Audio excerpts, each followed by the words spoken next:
आदाब, नमस्कार, सत श्री अकाल। मैं अब्दुल कलाम, आप देख रहे हैं दा कलाम न्यूज।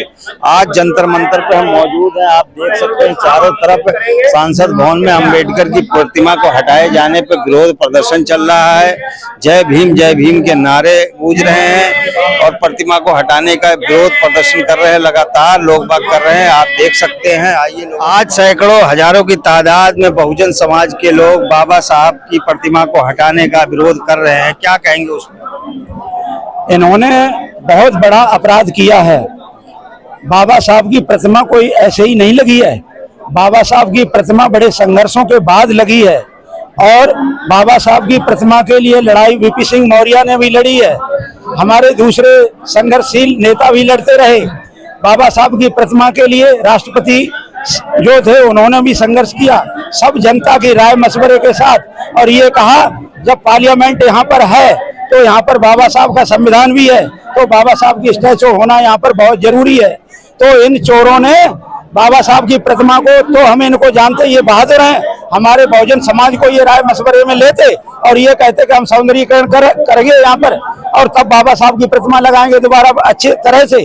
और ये इन्होंने कोई सूचना नहीं दी और जो भी काम इन्होंने किया है भारत सरकार में, जो मोदी जी हैं, उन्होंने जो भी काम किया और जब भी किया तो इन्होंने रात में ही किया है। और रात में करने का मतलब है चोरों वाला काम है। जब 4 जून को मतगणना हो रही थी, 3 जून को इन्होंने सेटिंग कर ली और ये कहा इनकी आंखों में तो बाबा साहब बहुत समय से खटक रहे हैं, क्योंकि ये आरएसएस के लोग हैं, ये बीजेपी के लोग हैं और ये कभी नहीं चाहते कि इस देश में बाबा साहब या बाबा साहब का संविधान रहे। ये मनुस्मृति को लाना चाहते हैं और इसी तहत इन्होंने 4 जून को इधर देश में काउंटिंग चल रही है और इधर इन्होंने बाबा साहब की प्रतिमा को रात में हटा करके और ले जा करके पीछे कर दिया। और बाबा साहब ही इस देश में मेन मकसद रखते हैं, क्योंकि दूसरे लोगों ने इस देश को न तो कुछ योगदान दिया और न कुछ सहयोग किया। बाबा साहब के संविधान और अथक प्रयासों से बाबा साहब ने अपनी जिंदगी में इस समाज के लिए, इस देश के लिए और आने वाली पीढ़ियों के लिए अपने 4-4 बच्चों की कुर्बानी दी। और 4-4 बच्चे कुर्बान करने के बाद, इतने संघर्ष करने के बाद, आंदोलन करने के बाद, तब 2 साल 11 महीना 18 दिन में पंडित नेहरू ने, जब कोई नहीं मिला तो पंडित नेहरू और गांधी जी ने और बाबा साहब से मिन्नतें की, गिड़गिड़ाए और कहा बाबा साहब आपके अलावा इस देश का कोई भी संविधान नहीं लिख सकता है। तो बाबा साहब ने एक बार तो कह दिया कि राजपाट तुम करोगे, संविधान हम लिखेंगे, ऐसा हम नहीं कर सकते। लेकिन बाबा साहब की आंखें खुली रात के 3 बजे, तो बाबा साहब ने सोचा, मुगलों ने भी अपनी ऐसी ऐसी विरासत इस देश में बना दी है कि उनके लोग सीना ठोक कर कहते हैं कि हमारे बाप ने ये चीजें बनाई, और मनवादी लोगों ने भी ऐसे मंदिर और वो बना के खड़े कर दिए हैं, तो वो भी सीना ठोंकते और कहते हमारे बुजुर्गों की ये संपत्ति है। तो मेरा बहुजन क्या सोचेगा, आगे आने वाली पीढ़ियां क्या समझेंगी, क्या सबक लेंगी, इसलिए मुझे संविधान लिखना जरूरी हो गया है। तो दोबारा से फिर सूचना आई, बाबा साहब राजी हो गए और राजी होकर के बाबा साहब ने 2 साल 11 महीना 18 दिन में 89 लोगों की टीम थी, एक करके। ये तो ग्रंथ के अंदर जो आप बता रहे हैं ये सारी चीजें हैं। बहुजन समाज के लोगों को हक और अधिकार बराबर में बैठने का, IAS IPS बाबा साहब के अधिकारों से आज बैठे हुए हजारों लाखों बहुजन समाज के लोग बैठे हुए, वो कहाँ हैं? आज जंतर मंतर पे गिनती के चंद लोग नजर आ रहे हैं, उनको क्या कहेंगे आप? बंधुवर, ये हो गया है कि बाबा साहब के समय में ही बाबा साहब ने 16 बच्चे विलायत में भेजे थे पढ़ने के लिए और वो सब के सब वहीं रह गए थे। और जो बाबा साहब ने यहाँ तैयार किए, जिनको IAS PCS बनाया, वो टीवी और बीबी में मस्त हो गए। उन्होंने समाज के लिए कोई सहयोग, कोई योगदान नहीं किया। तो आगरा में 18 मार्च 1956 को बाबा साहब की आंखों से आंसू निकल गए थे और ये कहा था मुझे हमारे पढ़े लिखे लोगों ने ही धोखा दिया। तो आज भी यही स्थिति है कि जितना हमारा पढ़ा लिखा तबका है, युवा वर्ग है, वो आज भी मोबाइल में तो मस्त पड़ा है और अपने दूसरे उस धंधे में लगा है।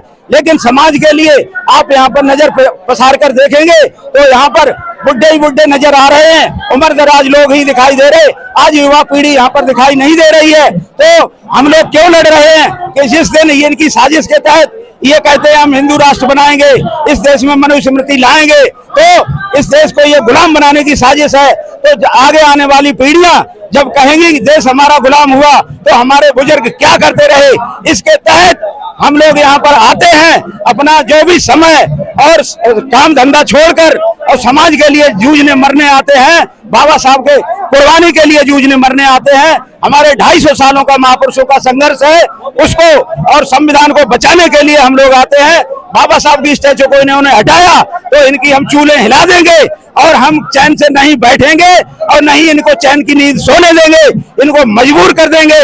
उसी जगह पर ये बाबा साहब की स्टैचू लगेगी और लगकर रहेगी। बहुजन समाज के लोग जो है वोट देने काम आते हैं, धर्म कर्म पे काम आते हैं, मंदिर बनाने काम में आते हैं। जब मंदिर तैयार हो जाती है तो उसमें पुजारी बैठ जाते हैं। यही बहुजन समाज का लोग कहते हैं 85% है। 85% है तो कहाँ है? अगर वोट नहीं देते, अगर हम 85% किसी को वोट दे दे तो उसकी सरकार बन जाती है। बहुजन समाज का लोग भटका हुआ, उनको क्या कहोगे?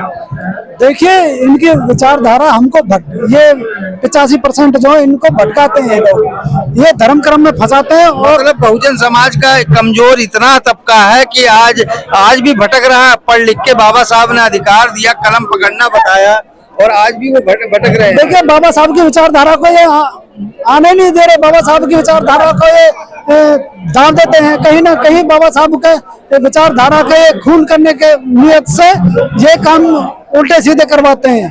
और बहुजन समाज जो है 85% आपको कहता है, इसमें से कुछ चंद मतलब जो लोग निकल के आते हैं अपने घरों से और वही रोडों पे संघर्ष करते हैं और वही बाबा साहब की विचारधारा को बचाने का काम कर रहे हैं। और बाकी तो अपने घर में सोए हुए आराम से, उनको कोई लेना देना नहीं है इस बाबा साहब की विचारधारा से।